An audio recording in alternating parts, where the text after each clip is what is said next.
भुजबळांचं कर्ज माफ झालं तर आमचंही करावं। नाशिकच्या चांदवड तालुक्यातील शेतकऱ्यांची जिल्हा बँकेकडे ही मागणी आहे। कर्जाचे हप्ते ठरवून द्या, शेतकऱ्यांची ही मागणी आहे। मंत्री छगन भुजबळ यांना जिल्हा बँकेच्या थकबाकी प्रकरणात जिल्हा बँकेनं नवीन समोपचार कर्ज परतफेड योजनेत भुजबळांना निम्म कर्ज माफ केलं, तर उर्वरित कर्जाचे 4 हप्ते करून दिले। जर भुजबळांचं कर्ज माफ झालं तर आमचंही निम्म कर्ज माफ व्हायला हवं।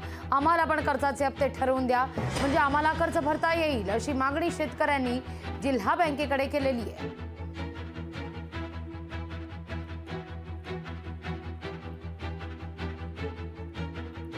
जिल्हा बँकेला आम्ही एकच विनंती करतो की भुजबळ साहेबांच्या धर्तीवरती आमचं पण असं 50% जर सूट दिली आमच्या शेतकऱ्यांना, पण तुम्ही वन टाइम सेटलमेंट करून, तर आमचे शेतकरी पण 100% कर्ज भरतील आणि ते पण कर्जमुक्त होतील असं।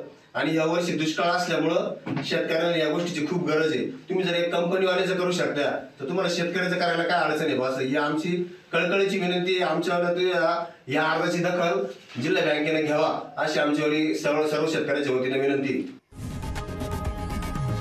लोकशाही मराठी ऐका, पहा, जागरूक रहा।